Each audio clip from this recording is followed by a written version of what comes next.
안녕하세요. 셀럽들은 어떤 책을 읽을까요? 책 듣는 10분 김혜연입니다. 여러분은 아침형 인간과 올빼미형 인간 중 어떤 쪽에 더 가까우신가요? 저는 꼭 잠에 들기 전에 음악을 듣고는 하는데요. 저자는 특별한 어떤 것들을 꼭 한다고 합니다. 오늘 들려드릴 잠자기 전 30분의 기적을 통해 알아보겠습니다. 셀럽이 선택한 책 듣는 10분. 인생을 바꾸는 잠자리 공부법. 다카시마 데스지의 잠자기 전 30분의 기적을 들려드립니다. 요즘 들어 기억력이 영 예전만 못한 것 같네. 방금 본 것도 돌아서면 통 기억이 나질 않으니 낭패야 낭패. 나이가 들수록 기억력이 떨어진다고 생각하는 사람이 적지 않은 모양이다. 하지만 기억력은 나이와 큰 상관이 없다. 내가 바로 산 증인이다. 53세 자격증 시험에 도전해 지금까지 91개나 되는 자격증을 취득했다. 그러니 나이를 먹으면 기억력이 감퇴한다는 변명은 통하지 않는다. 잠자기 전 1분이 열쇠를 쥐고 있다.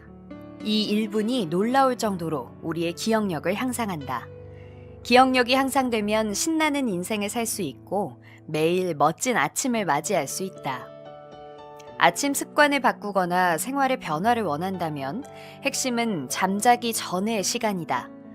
좀 더 구체적으로 설명하자면 잠자리에 들기 30분 전 시간을 보내는 방법을 바꿔야 한다. 잠자기 30분 전은 하루 일을 마치고 휴식을 취하기 위해 잠잘 준비를 하는 시간이 아니다. 다음날 아침 상쾌한 기분으로 활동하기 위해 준비하는 시간이다. 잠자리에 들기 30분 전에는 반드시 혼자만의 시간을 보내야 한다. 다만 30분이라는 시간은 정확히 지켜야 한다. 공부하든 기획서를 쓰든 상관없지만 30분이 되면 깔끔하게 자리를 털고 일어나야 한다. 우리는 평범한 아침 대신 멋진 아침을 맞이하기로 스스로 약속한 사람이기 때문이다. 나는 아침형 인간이 되면서 밤을 보내는 방법까지 완전히 바꿨다. 상식적으로 생각해도 일찍 잠자리에 들지 않으면 다음날 일찍 일어날 수 없다. 야행성에서 아침형으로 생활 방식을 바꾼 내 경험을 돌아보면 먼저 밤에 대한 사고방식, 특히 잠자기 전의 시간에 대한 사고방식을 바꿔야 한다. 잠자기 전의 시간은 수면이라는 휴식을 위한 시간이 아니라 수면 후에 찾아오는 아침을 준비하는 시간이라고 생각을 바꾸면 된다. 요컨대 아침을 위해 밤이 존재한다. 이 구호를 머릿속에 확실하게 각인시키는 것이 아침형 인간으로 거듭나는 출발점이다. 30분이라는 시간을 오롯이 혼자 보내고 드디어 잠잘 시간이다. 잠자리에 드는 순간, 시간으로 치면 약 1분이 다음날의 승패를 결정한다. 이 1분 동안 무엇을 할지가 관건이다. 마지막 1분이 다음날 아침을 완전히 뒤바꿔 놓는다. 방에 불을 끄고 이부자리에 누우면 잠잘 준비를 모두 마쳤다고 생각하겠지만 나는 1분 동안 한 가지 단계를 더 거친 후 비로소 하루의 활동을 마감한다. 나는 잠들기 1분 전에 꿈꿀 준비를 한다. 잠자는 동안 뇌가 내 지시대로 일할 수 있도록 준비 작업을 마쳐두는 셈이다. 의식은 잠들어도 우리 뇌는 깨어 있어서 할 일을 한다. 잠들기 1분 전은 뇌에 마지막으로 작업 지시를 내리는 시간, 즉 꿈꿀 준비를 하는 시간이다. 수면에는 렘수면과 논렘수면이라는 두 가지 유형이 있다. 렘수면이란 뇌가 얕은 잠을 자는 시간이다. 반면 우리 몸은 활동을 완전히 멈추고 이완되어 깊은 잠, 즉 휴식 상태에 들어간다. 한편 논렘수면을 하는 동안에 뇌는 휴식 상태에 들어간다. 뇌가 휴식을 취하는 반면 몸은 빈번하게 움직인다. 이리저리 뒤척이며 자세를 바꾸거나 이불을 걷어차는 행동은 논렘수면의 증거다. 즉 수면의 깊이는 뇌와 몸이 정반대로 나타난다. 우리는 뇌가 활동하는 렘수면 시간에 꿈을 꾼다. 얕은 잠을 자면 꿈을 꾼다는 속설은 사실임이 과학으로 입증된 셈이다. 렘수면 중에 뇌는 기억의 정리 등 일을 하고 있으므로 학습 효과가 있다. 즉, 렘 수면 중에는 각성 중일 때와 마찬가지로 뇌가 활동한다. 깨어있는 뇌를 그냥 놀리기보다는 내 의지에 따라 효과적으로 일하게 하는 편이 이득이다. 당연히 렘 수면을 이용하면 학습 효과가 향상된다. 잠자는 시간에는 모든 정보가 차단된다. 렘 수면 중에 활동하는 뇌는 새로운 정보가 들어오지 않기 때문에 기억을 정리하고 재생하는 작업에 집중할 수밖에 없다. 학습 심리학에는 역행 억제라는 개념이 있다. 앞서 학습한 사항 다음에 다른 학습을 하면 먼저 학습한 사항이 기억으로 정착하는데 방해를 받는다는 이론이다. 가령 영어 공부를 한 후에 바로 중국어 공부를 하면 영어의 학습 효과가 떨어진다. 학창시절 수업과 수업 사이에 쉬는 시간이 10분에서 15분이었던 것처럼 최소한 그 정도 시간은 쉬어주어야 뇌가 피로를 풀 수 있다. 휴식 시간 없이 공부하면 한 과목에서 다른 과목으로 넘어갈 때 뇌의 스위치가 제대로 전환되지 않는다. 나는 불가피한 경우를 제외하고 중요한 과목을 공부한 다음에는 이걸로 오늘의 공부는 끝! 이라고 자신에게 선언하고 잠자리에 들었다. 그러면 다음날 아침에도 전날 공부한 내용이 선명하게 떠올랐다. 그래서 자신있게 내 경험을 공유하고 싶어졌다. 나이를 먹는다고 기억력이 감퇴한다는 말은 허황한 속설이다 라고 외치고 싶다.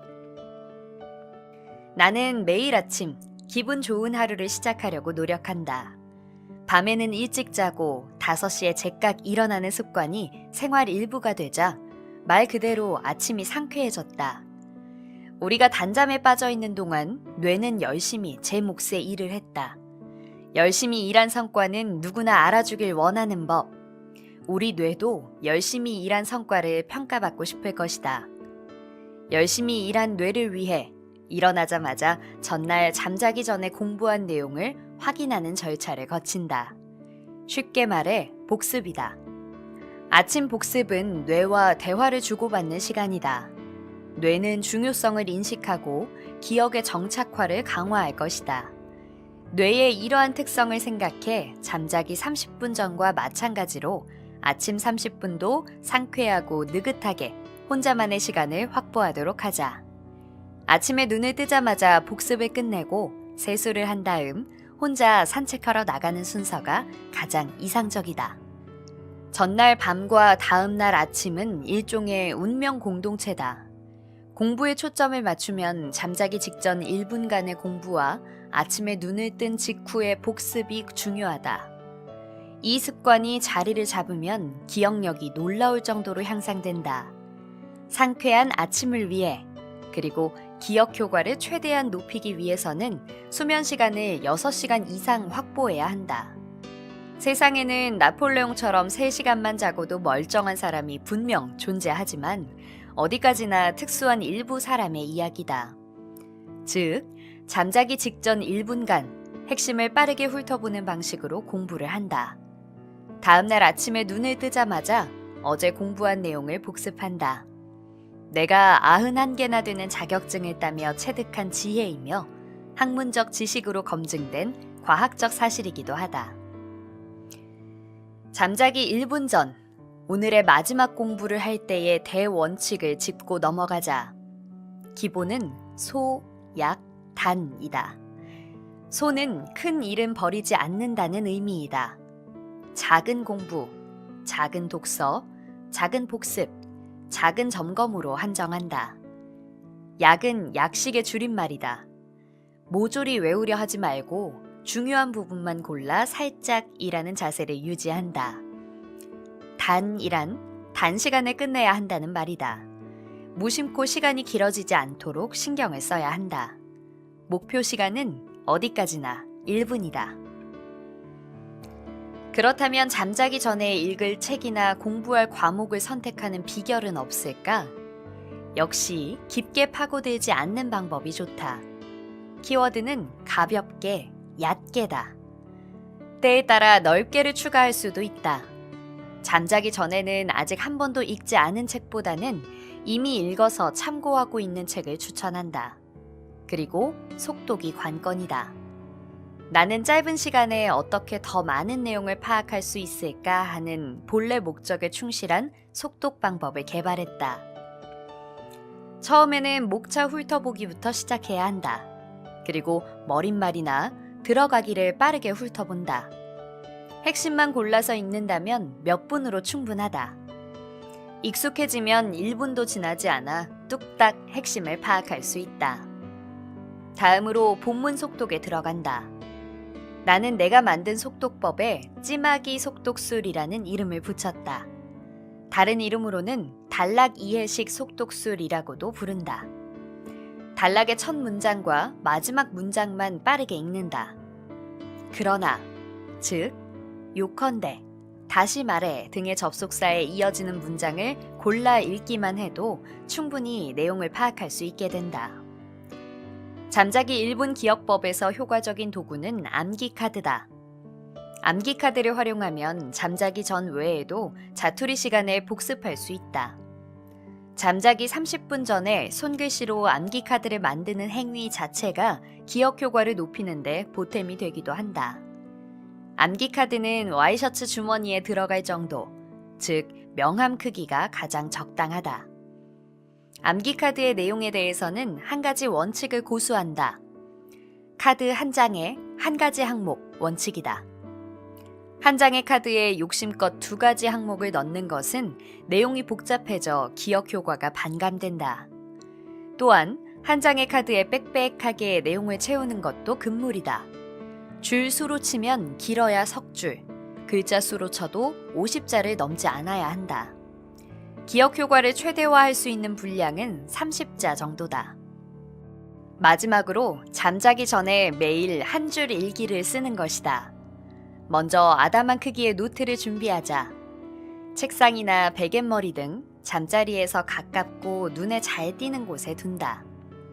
습관으로 자리 잡을 때까지는 잊어버리지 않도록 서랍에 넣지 말고 잘 보이는 곳에 꺼내두자. 한 줄 일기를 쓰는 방법은 전적으로 개인의 자유다. 한 가지 규칙을 정해두자면 원칙적으로 한 줄을 넘지 않아야 한다는 정도다. 3가지 관점으로 한 줄 일기를 쓰라고 조언한다. 기뻤던 일, 오늘 성공했던 일, 오늘 감사하고 싶은 일이나 감사받은 일을 쓰는 것이다. 잠자기 전에 쓰는 한 줄 일기는 나를 바꾸는, 즉 자기 혁신으로 이어진다. 결국 자신감을 북돋아주고 인생을 밝게 만들어준다. 이 책의 주제인 잠자기 전 30분 공부법으로 돌아가면 이러한 의식을 거친 다음 잠자기 직전에 암기 카드로 기억의 정착을 도모한다면 효과는 절대적이다. 무엇보다 뇌는 긍정적인 삶의 방식을 사랑하기 때문이다. 앞으로 독자 여러분의 인생이 잠자기 전 습관을 개혁해 멋진 인생으로 바뀔 수 있기를 기원한다. 잘 들어보셨어요? 이런 방법을 진작 알았더라면 아마도 공부를 훨씬 더 잘할 수 있었을 것 같아요. 이 저자의 특별한 방법들 여러분도 꼭 적용해 보시면 어떨까요?